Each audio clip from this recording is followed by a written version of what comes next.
ইনসানের এক এক রকম সৌন্দর্য। এরকম হলো কেন? এটারও কারণ আছে। তামাম পৃথিবীতে যত মাখলুক আছে, সমস্ত মাখলুক আল্লাহ পাকের হুকুমের তৈরি। আল্লাহ পাক বলেছেন কুন, কুন বলার সঙ্গে সঙ্গে মাখলুকাত সৃষ্টি হয়ে গিয়েছে। সমস্ত মাখলুক হুকুমের তৈরি। একমাত্র মাখলুক, একমাত্র সৃষ্টি, তার নাম হলো ইনসান। এই ইনসানকে আল্লাহ পাক হুকুমের দ্বারা সৃষ্টি করেন নাই। এই ইনসানকে বানাতে যে আল্লাহ পাক নিজেই তার কুদরতি হাত ব্যবহার করেছেন। সুবহানাল্লাহ। ইনসানকে বানাতে যে আল্লাহ সুবহানাহু ওয়া তাআলা নিজের কুদরতি হাত লাগিয়ে দিয়েছেন। যে কারণে ইনসানের বডি যদিও একরকম দেখতে, চেহারা একরকম দেখতে হয়। বডিকে আল্লাহ পাক বলেছেন ফেরেশতাদেরকে তৈরি করতে। ফেরেশতারা বডি তৈরি করেছে, এই গলা পর্যন্ত তৈরি করেছে। এরপরে ফেরেশতারা বলেছে আল্লাহ এই মানুষটাকে বডিতে কি আকৃতি প্রদান করব, তার নাক কেমন হবে, তার চোখ কেমন হবে, তার মাথা কেমন হবে, তার মুখ কেমন হবে, তার ঠোঁট কেমন হবে, তার কান কেমন হবে। আল্লাহ সুবহানাহু ওয়া তাআলা বললেন এই চেহারাটা বানানোর ক্ষেত্রে তোমাদের হাত লাগাতে পারবে না। এই চেহারার মধ্যে আমি আমার কুদরতি হাতের স্পর্শ দিব। আমার কুদরতি হাতের স্পর্শ দিয়ে এই চেহারার মধ্যে এক একটা চেহারা এক এক রকম রূপান্তরিত হয়ে যাবে। এই বডি এই গলা পর্যন্ত ফেরেশতা তৈরি করেছে, কিন্তু এই যে বডির উপরে যে চেহারাটা, এই বডির উপরে যে চেহারাটা, এই চেহারাটা আল্লাহ পাক ফেরেশতাদের দ্বারা বানান নাই। এই চেহারা বানানোর ক্ষেত্রে আল্লাহ পাক নিজের কুদরতি হাত ব্যবহার করেছেন। এই আল্লাহ পাকের কুদরতি কারিশমায় সবার চেহারার মধ্যে না, সবার চেহারার মধ্যে ঠোঁট, সবার চেহারার মধ্যে জিহ্বা, সবার চেহারার মধ্যে চোখ, কিন্তু এর মধ্যেই পরিবর্তন। কথা ঠিক না? এর মধ্যেই আকৃতি পরিবর্তন। কেন? কারণ নাক তো তিনটা নয়, কারো তো চোখ তিনটা নয় যে চিনতে হলে অমুকের তিনটা চোখ এরকম নামে সবার তো একই রকম আকৃতি। কিন্তু আল্লাহ পাক ওই যে কুদরতি সোয়া, কুদরতি হাতের স্পর্শ লেগেছে, লাগার সঙ্গে সঙ্গে 800 কোটি মানুষের 800 কোটি রকম চেহারা হয়ে গেছে। সুবহানাল্লাহ। এই চেহারার মধ্যে আল্লাহ পাকের কুদরতি হাতের স্পর্শ, যে কারণে চাকর হোক, চাকরানি, দাস, দাসী, কাজের বুয়া, যেই হোক না কেন, সন্তান হোক না কেন, আল্লাহ রাসূল বলেছেন চেহারার মধ্যে আঘাত করা হারাম, নাজায়েজ।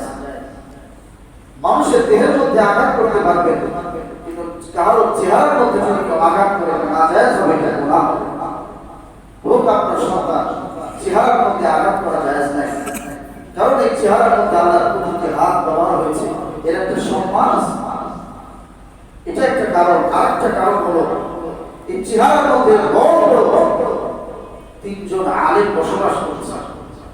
চোখ একজন আলেম, জিহ্বা একজন আলেম, কান একজন আলেম। চোখ দেখে দেখে সবকিছু আয়ত্ত করতেছে। আপনি যদি চোখ না থাকে আপনার, আপনি কি ক খ গ ঘ দেখতে পারবেন? চোখ দেখে দেখে এগুলো আয়ত্ত করছে। আপনার যদি কান না থাকে আপনি কিছুই শুনতে পারবেন না। কান শুনে শুনে সবকিছু আয়ত্ত করছে। জিহ্বা পড়ে পড়ে সবকিছু আয়ত্ত করছে। এই 3জন বড় বড় আলেমের চেহারার মধ্যে বসবাস করছে। আপনারা বলেন ওলামায়ে কেরাম দেখলে আপনারা সম্মান করেন কি করেন না? আলেম যে, তাকে আপনারা সম্মান করেন না? দেখলেই সম্মান করেন। আলেমদেরকে আপনারা মাথার মুকুট হিসেবে গ্রহণ করেন। আলেমদেরকে আপনারা সম্মানের আসনে দান করেন। কেন? সে একজন আলেম, সে জ্ঞানী, সে সব জানে। চেহারার মধ্যে 3জন বড় বড় আলেম, একজন কান, একজন চোখ, একজন জবান। কান শুনে শুনে আলেম হচ্ছে, চোখ দেখে দেখে আলেম হচ্ছে, জবান জিহ্বা পড়ে পড়ে আলেম হচ্ছে। এই 3জন আলেম শুধু চেহারার মধ্যে নয়, এই 3জন আলেমের উস্তাদ হলো ব্রেন। এই ব্যাপারে বিস্তারিত আলোচনা করতে গেলে আরো ঘন্টার পর ঘন্টা সময় লাগবে। এক একটা আলেমের হেফাজত কতভাবে আল্লাহ পাক দিয়েছেন, সময় হলে আরেকদিন ধরে সংক্ষেপেই বলি। 3জন আলেমকে আল্লাহ সুবহানাহু ওয়া তাআলা, এই যে 3জন আলেম রয়েছে, এই 3জন আলেমের উস্তাদ হলো ব্রেন। ব্রেন হলো উস্তাদুল উলামা, আলেমদের উস্তাদ। বলে বলেন সুবহানাল্লাহ। চোখ দেখে দেখে আয়াত করছে, কান শুনে শুনে আয়াত করছে, জিহ্বা পড়ে পড়ে আয়াত করছে, আর এটাকে সব কিছু গ্রহণ করছে হলো ব্রেন। এই ব্রেন আপনাকে যেভাবে চালায় সেভাবে আমি চলতেছি, আমার জবাব চলতেছে। ব্রেন আমাকে বলছে এই কথা বলো, এই কথা বলো না। ব্রেন আমার চোখকে বলছে এটা দেখো, এটা দেখো না, এটা এরকম, এটা এরকম, এটা লাল, এটা সাদা, এটা নীল। সব কাজ কে করছে? ব্রেন। তো এই ব্রেন হলো আলেমদের উস্তাদ। কারণ মাথার ব্রেন যদি আউট হয়ে যায় তার অঙ্গ প্রত্যঙ্গ আর কোনো কাজ করে না। কথা ঠিক না? ব্রেনে যদি সমস্যা হয় সবই ভালো, সামান্য একটু তারের মধ্যে নিষ্ঠা, ওই মানুষটা অপচয় হয়ে যায়। ওই মানুষকে আর কেউ কোনো কাজে গ্রহণ করতে চায় না। ব্রেন নষ্ট, তার ব্রেন নাই, মেধার অক্ষমতা, মানুষটাই অক্ষম হয়ে গেছে। এই তিনজন আলেম উস্তাদ হলো ব্রেন। এই জন্য আল্লাহ রাসূল বলেছেন, খবরদার চেহারার মধ্যে কেউ কোনোদিন আঘাত করবে না। চেহারার মধ্যে বড় বড় তিনজন আলেম, শুধু আলেম না, তিনজন আলেম উস্তাদ এই চেহারার মধ্যে বসবাস করছে। প্রিয় ভাইরা আমার, হাদিসের মধ্যে বিশ্বনবী বলেন আলেমদের মর্যাদার ক্ষেত্রে লম্বা হয়ে যাবে কথা। তো আলেম যদি জগৎ শূন্য হয়ে যায়, জগতের মধ্যে যদি কোনো আলেম যদি না থাকে, বলেন এই জগৎ কি আর সঠিকভাবে দাঁড়াতে পারবে? ফিতনা, ফাসাদ ইত্যাদিতে ইত্যাদিতে ভরে যাবে। কথা ঠিক না? আজকে সমাজে আলেম থাকার কারণে কোনটা পাপ, কোনটা শিরক, কোনটা বেদাত, কোনটা জায়েজ, কোনটা নাজায়েজ, এটা আমরা বুঝতে পারতেছি আলেমদের কারণে। কথা ঠিক না? আজকে যদি জগৎ থেকে আলেম চলে যায়, আলেম যদি শূন্য হয়ে যায়, সমস্ত ওলামায়ে কেরাম বিদায় নিয়ে যায়, মানুষ আস্তে আস্তে গোমরাহ হতে হতে, পথভ্রষ্ট হতে হতে এক পর্যায়ে আল্লাহ বলনেওয়ালা, আল্লাহ নাম নেওয়ার মতো কেউ থাকবে না। আল্লাহ পাক জগৎকে ধ্বংস করে দেবেন। কথা ঠিক না? তো আলেমদেরকে উঠিয়ে দেওয়া এটাও কিয়ামতের আলামত। আলেম নাই তো জগৎকে আল্লাহ পাক আর ঠিকায় রাখবেন না। তো আলেমদের কারণে আল্লাহ পাক জগৎকে এখনো ঠিকায় রেখেছেন। কারণ আলেমদের মাধ্যমে মানুষ এখনো সঠিক রাস্তা পেতে পারছে। কথা ঠিক না? আলেম থাকলে এত মানুষ সঠিক রাস্তার দিশা হারিয়ে ফেলবে না। কোনটা ঠিক কোনটা বেঠিক মানুষ আর তারতম্য করতে পারবে না। ঠিক তেমনি ভাবে একটা মানুষের বডির হাত যদি কাটা পড়ে যায়, ওই মানুষ বেঁচে থাকবে। দুই হাত চলে গেলেও বেঁচে থাকবে, দুই পাও চলে গেলেও বেঁচে থাকবে, চোখ বন্ধ হয়ে গেলেও তাও বেঁচে থাকবে। কিন্তু কোনো মানুষকে যদি গলা থেকে জবাই করে যদি নামায় দেওয়া হয়, ওই মানুষটা বাঁচতে পারবে? পারবে না। কেন? এই বডি থেকে আলেম যারা বিদায় নিয়ে চলে গেছে, আলেমরা বিদায় নিয়ে চলে গেছে, এখন এই বডির আর কোনো কাজ নেই, ওকে চলে গেছে। এই জন্য চেহারার মর্যাদা, চেহারার ইজ্জত, এই চেহারার অনেক সম্মান, এই চেহারার মধ্যে আল্লাহ পাকের কুদরতি ছোঁয়া লেগেছে। সুবহানাল্লাহ। চেহারার মধ্যে বড় বড় আলেম রয়েছে, যে কারণে আমার চোখ, আমার কান, আমার জবান থাকার কারণে আজকে আমি একটা সুস্থ মানুষ। আজকে আমার দ্বারা ব্যবসা বাণিজ্য পরিচালিত হচ্ছে, আমার দ্বারা সমাজ পরিচালিত হচ্ছে, প্রতিষ্ঠান পরিচালিত হচ্ছে। আমি শিক্ষিত মানুষ, মানুষ শিক্ষিত হিসেবে আমাকে সম্মান করছে, ইজ্জত দিচ্ছে। আমার এই ওলামায়ে কেরাম থাকবে না, আমাকে মানুষ আর কেউ দিবে না। সামান্য যদি একটা চোখ যদি নষ্ট থাকে, ভালো কোনো প্রতিষ্ঠানে আপনাকে কেউ চাকরি দেবে না। কথা ঠিক না? আপনি প্রশাসনে চাকরি দিতে পারবেন না চোখ যদি অন্ধ থাকে বা কানে যদি কম শোনে, ভালো কোনো প্রতিষ্ঠানে কোনো অবস্থান আপনার হবে না। কারণ আলেম বিদায় নিয়ে গেছে। আমার এই কথা বলার উদ্দেশ্য হলো এই যে ইসলামের আল্লাহ পাক এত সুন্দর আকৃতি দিলেন। 800 কোটি মানুষ, 800 কোটি মানুষ পৃথিবীর মধ্যে, 800 কোটি মানুষের 800 কোটি রকম চেহারা। এটা একমাত্র আল্লাহ পাকের কুদরতি হাতের ছোঁয়ার কারণে হয়েছে। সুবহানাল্লাহ। আল্লাহ পাক বলেন, লাকাদ খালাকনাল ইনসানা ফি আহসানি তাকওয়িম সুম্মা রাদাদনাহু আসফালা সাফিলিন। মানুষ তো শ্রেষ্ঠ আকৃতির মানুষ, কিন্তু এই মানুষটাই এত মর্যাদাবান মানুষ। এই মানুষ যদি তার কৃতকর্ম, যেটা তার করা দরকার ছিল, যেটা তার করণীয় ছিল, এটা যদি না করে, এই মানুষ সবচেয়ে নিকৃষ্ট জায়গায় চলে যাবে। অন্য আয়াতে কারিমার মধ্যে আল্লাহ বলছেন উলাইকা কাল আনআম বাল হুম আদাল, এই সম্মানিত মানুষ হাইওয়ান জানোয়ারের চেয়েও একটা সময় নিকৃষ্ট হয়ে যায়, হাইওয়ান জানোয়ারের চেয়েও নিকৃষ্ট হয়ে যায় এই সম্মানিত মানুষ। উলাইকা কাল আনআম বাল হুম আদাল। আরো একটা যেটা বলবার মধ্যে বলছি, এই ধরনের আয়াত অনেক কঠিন কথা। ইন্না শাররাত দাওয়াবি ইনদাল্লাহিল্লাযীনা কাফারু ফাহুম লা ইউমিনুন। আল্লাহ পাক বলেন নিশ্চয়ই এই কায়নাতের মধ্যে সবচেয়ে নিকৃষ্ট জানোয়ার হলো বেঈমান জানোয়ার। নাউযুবিল্লাহ। আল্লাহ পাক এরকম বলতে পারতেন এই কায়নাতের মধ্যে নিকৃষ্ট মানুষ হলো যাদের ঈমান নাই, কিন্তু এটা বলেন না। ইন্না শাররুন শব্দের অর্থ হলো নিকৃষ্ট, দাওয়াব শব্দের অর্থ হলো জানোয়ার। আপনি সূরা তাওবার মধ্যে খুলে দেখেন 55 নম্বর আয়াত। পৃথিবীর মধ্যে কোন কায়নাতের মধ্যে নিকৃষ্ট জানোয়ার হলো যারা বেঈমান, অর্থাৎ যাদের ঈমান নাই, যারা কাফের, তাদের সফলতার কোনো প্রশ্নই আসে না। আল্লাহ তাআলা তো আমাদের এত সম্মান দিলেন, এত ইজ্জত, এত সম্মানের আসনে রাখলেন, এত সুন্দর আকৃতি দিয়ে সৃষ্টি করলেন এবং বললেন সবচেয়ে সুন্দর হলো মানুষ, যেখানে যে আকৃতি দেওয়া দরকার সেখানেই সে আকৃতি। একজন লোক বটগাছের নিচে শুয়ে আছে, তো সে শুয়ে শুয়ে দেখছে বটগাছের মধ্যে ছোট ছোট ফল, গাছ কত বিশাল বড়। এই বটগাছের পাশেই লাউ কুমড়ার ক্ষেত। কথা বুঝেছেন? সে বটগাছের নিচে শুয়ে শুয়ে বলছে আল্লাহ পাকের কোনো রুচি নাই, আল্লাহর কি রুচি বুঝতে পারলাম না। এত বিশাল বড় বটগাছ, ফল ছোট ছোট, আর ওই যে ক্ষেতের মধ্যে লাউ গাছ, চিকন চিকন ডগা, আল্লাহ ওর মধ্যে কত বড় বড় কুমড়া, কত বড় বড় লাউ দিয়েছে। আল্লাহ পাকের কোনো রুচি হলো এটা? এটা কোনো ইনসাফ হলো? গাছ যেমন বড়, গাছের ফল ওরকম বড় হতে হবে। এটাই তো আমাদের যুক্তি, কথা ঠিক না বেশি? আমাদের যুক্তি তো সবই উল্টো হবে। সূর্য দেখি ফুটবলের মতো, আসলে কি ফুটবলের মতো?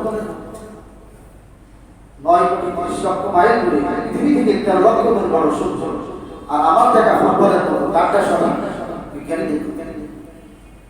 তো ওই বেচারা গাছের নিচে শুয়ে শুয়ে ওই বটগাছের ভয়ের দিকে তাকিয়ে চিন্তা করছে আল্লাহ পাকের কোনো ইনসাফ নাই, কি এক রুচি আল্লাহ পাকের। এত বড় বিশাল বড় বটগাছ, আল্লাহ পাক ছোট ছোট ফল এই গাছের মধ্যে দিয়েছে, আর এই যে চিকন চিকন লাউ গাছ, কুমড়া গাছ, ওর মধ্যে কি বিশাল বড় বড় লাউ দিয়ে আছে। এই চিন্তা করতে করতে বেচারা ঘুমিয়ে গেল। এক পর্যায়ে ঘুমের মধ্যে একটা বটগাছ থেকে একটা ফল টপ করে তার নাকের উপরে পড়েছে। এই ছোট একটা ফল নাকের উপরে পড়ার সঙ্গে সঙ্গে নাকে রক্ত বের হতে শুরু করেছে। বেচারা এত ব্যথা পেয়েছে, ঘুম ভেঙে গেছে। নাকের রক্ত মোছার পরে আলহামদুলিল্লাহ বলে শুকরিয়া আদায় করছে। তখন সে বুঝতে পেরেছে হাই হাই, আজকে যদি বটগাছের মাথায় ওই যে কুমড়ার মতো, ওই যে লাউর মতো যদি বড় বড় ফল হইতো, তাহলে একটা কুমড়া যদি আমার নাকের উপরে যদি পড়তো, তো আমি তো কুমড়া হয়ে যেতাম। কথা ঠিক না? ঠিক।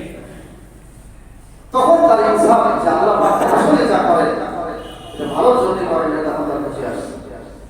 আজকে একটা বটের ফল নাকের মধ্যে পড়েছে, আমার নাক ফেটে রক্ত বের হয়ে গেছে। যদি এই কুমড়ার মতো কুমড়া যদি বটগাছে থাকতো, আমার পাউডার তো যে কথা বললাম, যেখানে আল্লাহ পাক যেটা যেরকম দরকার সেরকমই দিয়েছেন। সুবহানাল্লাহ। এটা হলো ইনসানের ইজ্জত, ইনসানের সম্মান। আলোচনা শেষ করে দেব ইনসানের কত সম্মান। সৃষ্টিগত দিক থেকে সমস্ত মাখলুকের মধ্যে আল্লাহ পাক ইনসানের সম্মান দিয়েছেন সৃষ্টিগত দিক থেকে। কিন্তু সব ইনসান আল্লাহর কাছে মর্যাদাবান নয়, সব ইনসান আল্লাহর কাছে দামি না। ওই যে আয়াতে কারিমার আলোচনা আল্লাহ পাক করেছেন কায়নাতের মধ্যে সবচেয়ে নিকৃষ্ট জানোয়ার যারা বেঈমান। এমনি সৃষ্টিগত দিক থেকে মানুষ শ্রেষ্ঠ আসনে, কিন্তু আল্লাহ পাকের কাছে সব মানুষ শ্রেষ্ঠ আসনে নয়। আল্লাহ পাকের কাছে শ্রেষ্ঠ হলো একমাত্র তারা যারা হলো ঈমানদার। কথা ঠিক না? যারা বেঈমান তারা তো জানোয়ার, আল্লাহ পাকের ঘোষণা, ওরা নিকৃষ্ট জানোয়ারের চেয়ে খারাপ। কিন্তু ইনসানের মধ্যে যারা ঈমানরা, এরা হলো আল্লাহ পাকের কাছে সবচেয়ে শ্রেষ্ঠ মানুষ। যেমন আমরা সুবহানাল্লাহ, আমরা হলো শ্রেষ্ঠ মানুষ, কারণ আমরা ঈমানদার, আমরা মুমিন, আমরা ঈমান এনেছি, আমরা আল্লাহকে বিশ্বাস করি। ঈমান আনার কারণে একজন ইনসানের কত দাম, একজন ইনসানের কত দাম। ঈমান আনার কারণে আল্লাহর হাবিব সাল্লাল্লাহু আলাইহি ওয়াসাল্লাম বলেন, যতদিন পর্যন্ত আল্লাহ বলনেওয়ালা একজন ইনসান জমিনে থাকবে, আল্লাহ পাক এই দুনিয়ায় সাত আসমান সাত জমিনকে ধ্বংস করবেন না। সুবহানাল্লাহ। আল্লাহ বলনেওয়ালা একজন ইনসান যতদিন থাকবে, ততদিন আল্লাহ পাক এই পুরো কায়নাতকে আপন জায়গায় ঠিক রাখবেন। এই ঈমানওয়ালা আল্লাহ বলনেওয়ালা ইনসান নাই তো পুরো কায়নাত ধ্বংস হয়ে যাবে। একজন আল্লাহ বলনেওয়ালা মানুষ যদি দুনিয়াতে থাকে, আল্লাহ পাকের পোষায় যায়। এটা আমাদের একটা বাংলা কথা। মনে করেন কেউ সুন্দর একটা ট্রেন বা একটা পরিবহন রাস্তায় নামিয়েছে, কিছুদিন পরে পরিবহন আর চলে না। মালিককে বলা হলো, আপনার পরিবহন কেন আর চলে না? মালিক বলছে, আমার পোষায় না, লস হয়ে যাচ্ছে, এজন্য আমি গাড়ি বন্ধ করে দিয়েছি। তো ঠিক তেমনিভাবে একজন ইনসান আল্লাহ বলনেওয়ালা ইনসান যদি থাকে, তো আল্লাহ পাকে পোষায় যায়। আল্লাহ বলনেওয়ালা কেউ নাই, তো আল্লাহ পাকে পোষাবে না, আল্লাহ পাক ধ্বংস করে দেবে। কথা ঠিক না? একজন ইনসান এত দাম, একজন ইনসান আছে বিধায় এই সাত আসমান সাত জমিন, এই বাইতুল্লাহ, এই নববী সব কিছু ঠিক আছে। সুবহানাল্লাহ। এই কারণে হযরত ওমর রাদিয়াল্লাহু তাআলা বাইতুল্লাহকে সামনে নিয়ে বলছেন, রে বাইতুল্লাহ, ওরে কাবা, তোর অনেক সম্মান, অনেক মর্যাদা, অনেক দাম। মানুষ তোকে মহব্বত করে, কাবা তোকে দেখার জন্য বিভিন্ন দূর দূরান্ত থেকে ছুটে আসে। মানুষ তোকে এত মহব্বত করে। আমি ওমর জানি, হযরত ওমর বলতেছেন নিজে থেকে লক্ষ্য করে, আমি ওমর জানি তোর অনেক সম্মান, তোর অনেক মর্যাদা। কেউ যদি তোকে সামনে নিয়ে যদি কেউ নামাজ পড়ে, প্রত্যেক রাকাতে এক রাকাতের সওয়াবের আমলনামা চলে যায়। সুবহানাল্লাহ। তোকে সামনে নিয়ে যদি কেউ একটা সিজদা দেয়, একটা সিজদার বিনিময়ে 1 লক্ষ সিজদার সওয়াবের আমলনামা চলে যায়। ঠিক না বেটি? এত সম্মান বাইতুল্লাহ, এই বাইতুল্লাহর এত সম্মান, এই বাইতুল্লাহর সামনে নিয়ে নামাজ পড়লে, একটা সিজদা দিলে 1 লক্ষ সিজদা, একটা রুকু করলে 1 লক্ষ রুকুর সওয়াব। হযরত ওমর রাদিয়াল্লাহু তাআলা বলেন, বাইতুল্লাহ তুই জেনে রাখিস, তোর কত দাম, তোর কত ইজ্জত, তোর ভিতরে আল্লাহ পাক এমন একটা পাথর সেট করে দিয়েছে, তোর গায়ে যে পাথরটা লেগে আছে, এই পাথরের মধ্যে, এই হযরত আসওয়াদের মধ্যে যদি কেউ চুমা দেয়, 60 বছর জিন্দেগীর সমস্ত গুনাহ খাতা তার মাফ হয়ে যায়। তোর কত সম্মান, তোর ভিতরে দামি পাথর, তোকে সামনে নিয়ে নামাজ পড়লে কত সওয়াব। কিন্তু বাইতুল্লাহকে নিচে রাখো, তোমার এই সম্মান ততদিন থাকবে যতদিন ঈমানদার দুনিয়াতে থাকবে। মুমিন বান্দা যতদিন থাকবে, ঈমানদার যতদিন থাকবে, ততদিন তোমার সম্মান। ঈমানদার দুনিয়াতে নাই তো তোমার আর কোনো মূল্য নাই। আল্লাহ পাক তোমার কারণে এই সকল কায়নাত টিকে রাখবেন না, বরং ঈমানদারের কারণে আল্লাহ পাক পুরো কায়নাত টিকে রাখবেন। এই কথা বলেছেন। বাইতুল্লাহ যতদিন থাকবে, আল্লাহ পাক পুরো কায়নাত টিকে রাখবেন। এই কথা কোথাও বলেন নাই। হযরত ওমর বলেছেন, বাইতুল্লাহ একজন ঈমানদার যতদিন থাকবে, ততদিন তোমার সম্মান থাকবে। ঈমানদার নাই তো তোমার কোনো সম্মান নাই। অতএব একজন ঈমানদারের দাম তুমি বাইতুল্লাহর চাইতে অনেক দামি। সুবহানাল্লাহ। এজন্য আল্লাহ রাসূল বলেছেন, বেলাল তুমি বাইতুল্লাহর ছাদে উঠে আযান দাও। বেলালের পায়ের নিচে বাইতুল্লাহ। বেলালকে বলছে, বেলাল তোমার ইজ্জত বাইতুল্লাহর চেয়েও বেশি, কারণ তুমি তো ঈমানদার। তুমি বাইতুল্লাহর ছাদে ওঠো না, বাইতুল্লাহর ছাদে দাঁড়িয়ে আযান দাও। আল্লাহ পাক ইনসানের এত সম্মান দিয়েছেন। অতএব প্রিয় ভাইরা আমার, এই সম্মান আমাদেরকে টিকায় রাখা দরকার আছে না নাই? যদি সম্মান যদি আমরা টিকায় না রাখি, ইনসানকে যে শ্রেষ্ঠত্বের মর্যাদা দিয়েছেন, এর একটা দায়িত্ব আছে না নাই? নাকি শুধু মর্যাদা পেয়ে বসে থাকে না। একটা প্রতিষ্ঠানের মধ্যে অনেক স্টাফ থাকে, এক এক স্টাফের এক একটা পদবি, যিনি প্রধান, যিনি প্রিন্সিপাল, তার একটা সম্মান একরকম, যে পিওর প্রতিষ্ঠানের তার সম্মান আর রকম। ঠিক না বেশি? যিনি প্রধান, যিনি প্রিন্সিপাল, যিনি ওনার একটা দায়িত্ব আছে, ওনার দায়িত্ব অনেক বড়, ওনার দায়িত্ব সবচেয়ে উঁচা। আর যে পিওর তার দায়িত্ব আর একটু নিচে। এখন যদি বলে এই প্রিন্সিপাল যদি সে তার দায়িত্বগুলি যদি আদায় না করে, পালন না করে, প্রতিষ্ঠানিক যে দায়িত্ব আছে, যতই তার পদবি প্রিন্সিপাল হোক না কেন, যতই তার পদবি এরকম বড় হোক না কেন, এই প্রিন্সিপাল যদি তার প্রতিষ্ঠানের তার যে দায়িত্ব আছে, এই দায়িত্বগুলি যদি সে আদায় না করে, এই প্রিন্সিপালের পদ বহাল থাকবে নাকি পদ থেকে সে বিচ্যুতি হবে, পদ থেকে সে বরখাস্ত হয়ে যাবে। কথা ঠিক না? তো আমরা শ্রেষ্ঠত্বের পদে আছি, আমরা শ্রেষ্ঠত্বের আসনে আছি, আমাদের কিছু দায়িত্ব আছে, আমাদের দায়িত্ব অনেক শ্রেষ্ঠ দায়িত্ব। এই দায়িত্ব যদি আমরা পালন না করি, ওই আল্লাহ পাকের ঘোষণা, উলাইকা কাল্লাযিনা আ'তাদাল, এই শ্রেষ্ঠত্বের আসন থেকে এই ইনসান একেবারে ছিটকে পড়ে জাহান্নামের অতল তলদেশে চলে যাবে। আমাদের দায়িত্ব কি? আল্লাহ পাকের দাসত্ব আর গোলামি, আল্লাহ পাকের হুকুম মোতাবেক চলা, এটাই হলো ইনসানের শ্রেষ্ঠ দায়িত্ব। এই দায়িত্ব ইনসান বর্জন করবে তো ইনসান জাহান্নামী হয়ে যাবে। আল্লাহ পাক আমাদের সবাইকে আল্লাহ পাকের হুকুম মোতাবেক